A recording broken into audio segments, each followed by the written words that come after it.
we're first going to talk about what an inverse operation is.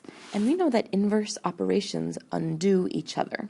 Some examples of inverse operations you're probably familiar with are addition and subtraction, multiplication and division, and another one that you've seen is probably square rooting a number or squaring a number. And those are operations that undo each other. And we know that they undo each other because, let's say you have a number x. If you add 3 and then subtract 3, because addition and subtraction are inverses, you're just back to what you started with, which is just x. Start with x, multiply by 3, and then divide by 3. You're back to what you just started with. Take x, square root it, I guess assuming x is positive, and then square it, you're back to what you started with.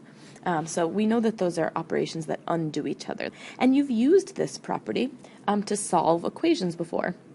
Let's say you have 2x plus 1 is equal to 15. And you're asked to solve that equation. Well, it's probably ingrained in your mind that you know you're just going to subtract 1 from each side and divide by 2, but why? You're trying to isolate x and undo all the operations that was done to x. So the inverse operation of addition is subtraction, so we're going to subtract 1 from each side.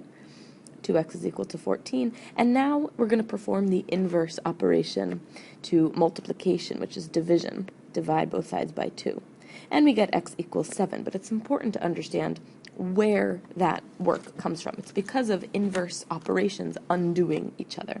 And now we're just back to just x, and we were able to solve that equation. We can talk about inverse functions as well. So instead of just addition, subtraction, there might be a whole bunch of those operations working together to create a function. So let's say that f of x and g of x are inverse functions. So I can say that they are inverses of each other. Then they undo each other, and what that means is if I apply one function to a number x and then apply another function, they'll undo each other and we'll just get back what we started with, which is just x. The way we would write that is f of g of x is just equal to x, and the other way around, g of f of x is equal to x. Notice, I'm not multiplying the functions together. This is function composition. I'm first applying g, then applying f, and notice we just get back out our input. In this other case, we're first applying f, then applying g, and we get our output as our input. So they're undoing each other. We're just getting x right back. And that's if f and g are inverses. And that's a really important property to understand about inverse functions. Let's take a look at two functions. And what I have here is f of x is equal to 2x plus 1, and g of x is equal to x minus 1 divided by 2. And at this point, you might just assume that I've picked two random functions. I'm going to choose some values to plug into each of these, and let's see if we can figure out some sort of pattern here. Let's just plug in, I don't know, x equals negative 4. F of negative 4 would be negative 7 if you plug in. And how about, let me just plug in 0. I like plugging in 0. Our output would be 1. And if we create an input of 2, our output would be 5. I've just picked some random points to plug in just for fun. And how about just for fun for g of x? Let's plug in negative 7. If we plug in negative 7, let's see, minus 1 is negative 8 divided by 2, is negative 4. If we plug in 1, our output is, oh, that's 0. And if we plug in 5, our output is, 2. Can you notice a pattern in these tables of values? Hopefully you've noticed that the columns have switched. Negative 4, 0, 2 in f of x in the x column turned into negative 4, 0, 2 in the y or the output or the g of x column in the second function. In fact, for each ordered pair, x, y, in f of x, that turned into the ordered pair y, comma, x in g of x. What that means is the place of x and y just flip-flopped. They just switched. So the point 0, 1 on f of x, we can almost see a corresponding point in g of x, but it's 1, 0. Well, that's because f and g are inverses, and I designed them to be that way. I didn't just pick some random functions. But that is a property of inverse functions, is that we have, if we plug in an x and get an output of y, then I could plug in an input of y and get an output of x in our inverse function. And that's going to be a really important fact, so don't forget that. We're going to come back to that fact. What I'd like to think about now, though, is how do we find inverses algebraically? How did I know that f and g were inverses? I mean, I just had them written on the screen for you. So let's start back with f of x, and that was 2x plus 1. And let's figure out how could I find the inverse of f of x. Well, remember our fact that any ordered pair xy turned into yx. What we're really doing is switching x and y. I can do that actually in our function. So really, I know it says f of x equals, but f of x is just the name for our output. So I'm going to rename our output y equals 2x plus 1. So now I can switch x and y, x equals 2y plus 1, to find our inverse. This actually is our inverse, x equals 2y plus 1. Except usually you'll see a function like that written into y in terms of x. So the next thing we want to do is solve for y. So I can really investigate what type of function this is. I'm not sure what that looks like graphically right now because it's written in a weird form. So to solve for y, we're going to subtract 1 from each side and then divide each side by 2. And we get y equals x minus 1 over 2. Another way of writing that, instead of using y, I can be a little bit more specific. I'm going to call that f inverse of x equals x minus 1 over 2. And what this is notation. It's a little -1, kind of up almost in an exponent region next to f, but it doesn't mean f to the -1, and that's not how you'd want to say that. How you'd say it is f inverse of x. And it's a notation thing. F inverse of x. So the last thing I like to do is replace y with f inverse of x. So to recap, how did we find an inverse algebraically?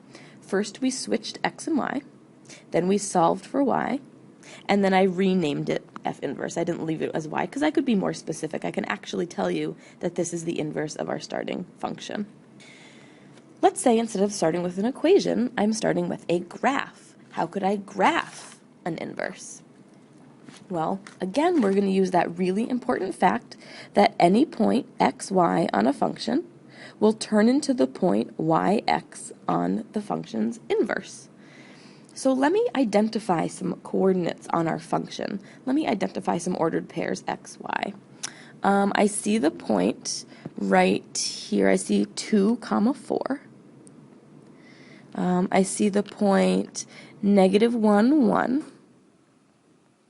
And I see the point 0, 0. Of course, there's a lot more points that I could pick, but I'm just going to start off with 3. So let's see, according to my rule, 2, 4 would turn into the point 4, 2. Let me graph that on my blank axes. 4, 2 is right here.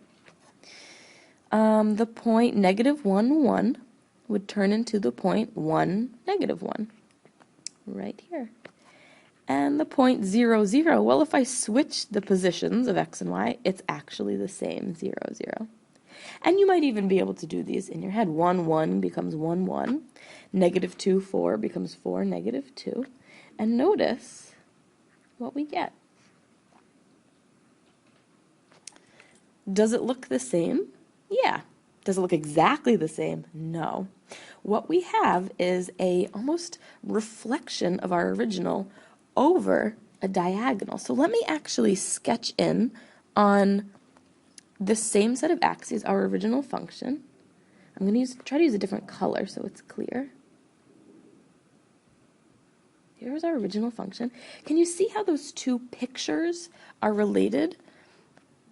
Hopefully you notice that one is a reflection of the other over the line y equals x. Reflection over the line. Oop.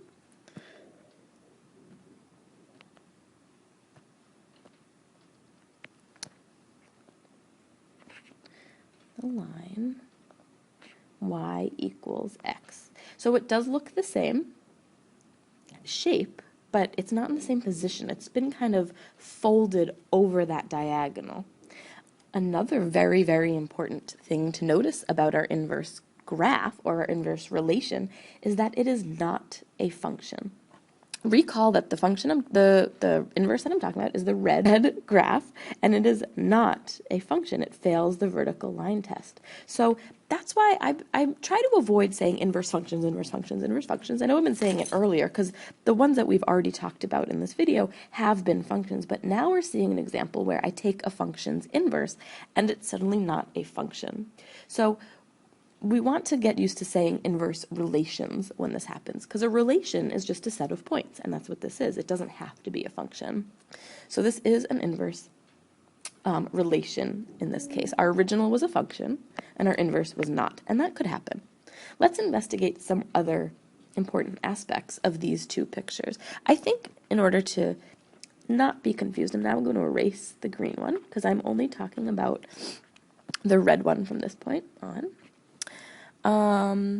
So let's look at the domain and the range of each of these. Our original function, our domain was -infinity to infinity, and our range was 0 to infinity. And if we investigate the domain and the range of our second picture, our domain was 0 to infinity, and our range was -infinity to infinity. Even though it's not a function, we can still talk about domain and range. Do you notice something interesting about the domain and the range of each of those pictures? Hopefully you've noticed that they've switched. That should make sense because of this idea. Since x's became y's and y's became x's, it should make sense that the domain became the range and the range became the domain. So hopefully we're drawing some connections between pictures and their inverses. I want to continue with that example, but I want to think about it algebraically. Maybe you realized that the graph of that first picture on the previous slide was actually y equals x squared. If we try to find the inverse, remember we would switch x and y, and then solve for y. If I wanted to solve for y, I would have to square root both sides, remembering that if I do that, I have to remember that there could be a positive or negative square root in this case. So our inverse relation would look like plus or minus root x. And now it should be pretty clear why that picture was not a function. For each input, there's more than one output for some of them. For example, if I input 16, it says y equals plus or minus the square root of 16. So y could equal 4 or -4. For a given input, there is more than one output. So that's why we're not getting a function. We saw that graphically before, but here's an algebraic support for that conjecture.